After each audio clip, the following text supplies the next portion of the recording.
November 626 Papa Bravo, McGee approach, radio check. Yes, I need some vectors. The plane keeps turning on me.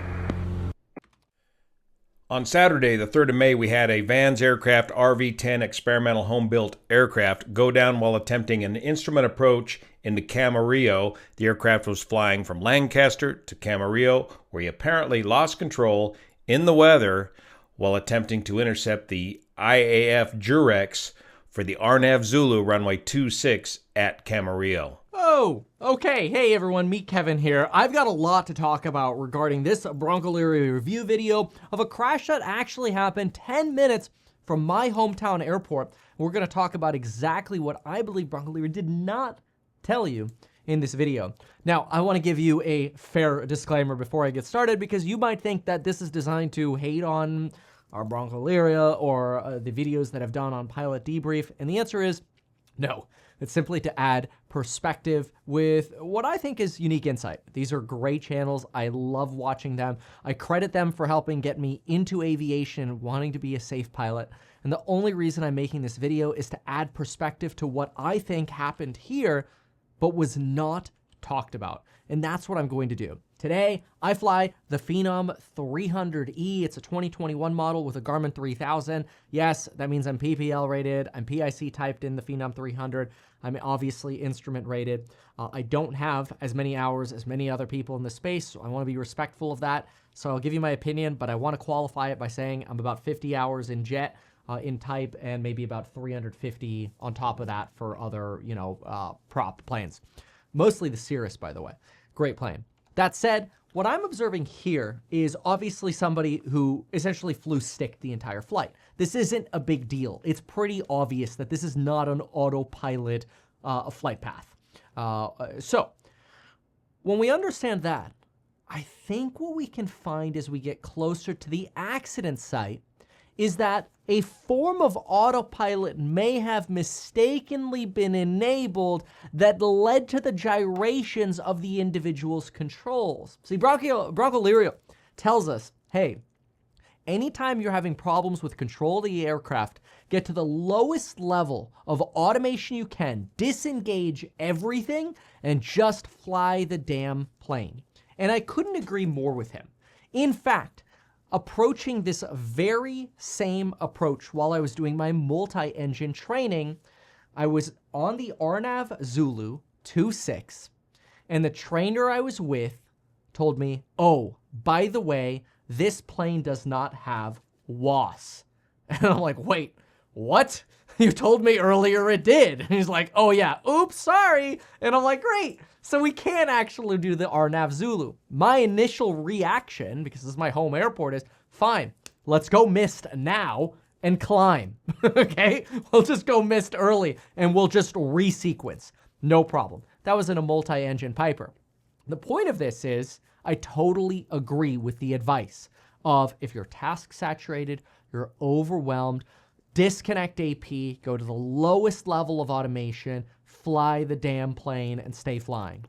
But what I actually think what happened here, and blancolirio suggested that this individual was starting to sound task saturated by shortening his responses before the crash to ATC, what I think happened here, and this is my speculation, is the individual attempted to turn on autopilot because they were overwhelmed.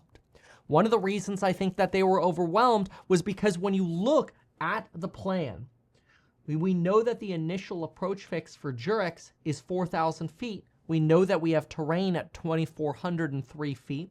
We know that we had the Kobe Bryant crash just slightly below the approach path here. And we know, not only through listening to ATC, but we know through our flight plan, that 4,000 feet is what we need to be above. But that's actually not what the individual had as he was approaching the initial approach fix. What we had was 4,000 feet, 3,850, 3,800, 3,775, 3,725. Then we get a climb again. Then we get a climbing right turn. Then we get a descending right turn.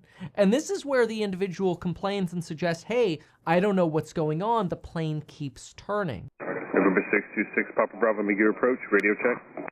Yes, I need some vectors. The plane keeps turning on me. And November 626 Papa Bravo, roger, say altitude. 100. And 6 Papa Bravo, you're coming in broken and unreadable, say again. November 626 Papa Bravo, McGee approach. So 6 Papa Bravo says rather casually, I need some vectors. This airplane keeps turning. Well, who's in charge of the airplane at this point? Is he allowing the airplane to fly him? Is he allowing the automation to take over at this point? When you get in these sort of situations with your automation, it's time to downgrade the automation to meet the task at hand. If the automation is not doing what you want it to do, assuming he's even on autopilot or he's not getting the instrument approach to sequence correctly to the next waypoints, he needs to manually fly the aircraft, maintain aircraft control, and then regain control of the situation, regain control of the automation secondary to flying the aircraft.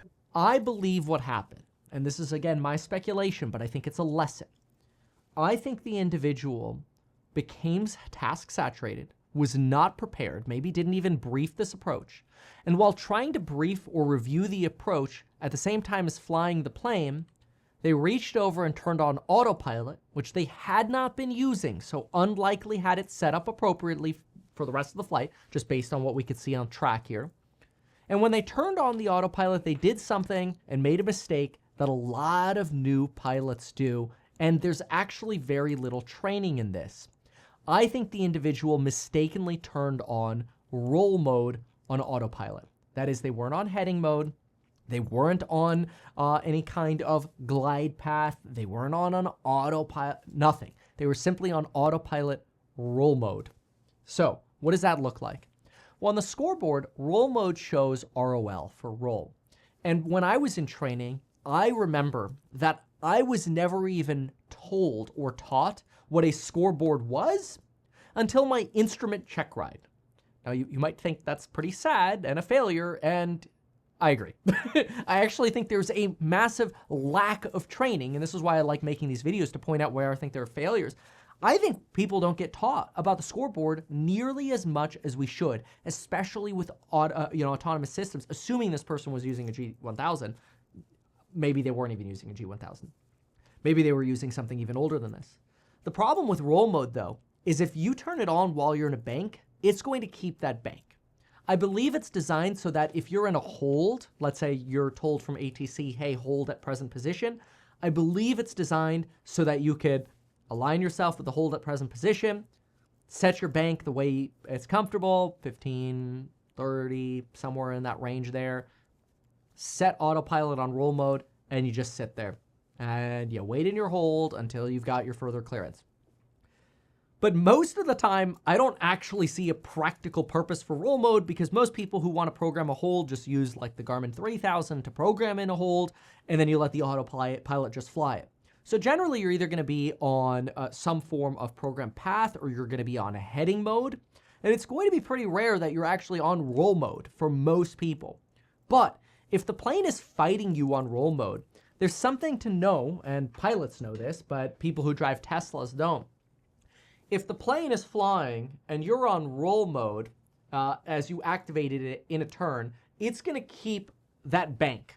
And you're fighting that yoke or the stick, whatever your plane is using. You're fighting it, trying to get it back. In a Tesla, when you fight the autopilot, it just boom, boom, disconnects. In a plane, it doesn't. You fight. And it's harder, the bigger the plane is, obviously, to actually manually try to fight the autopilot servos, because they're so much stronger on a larger aircraft.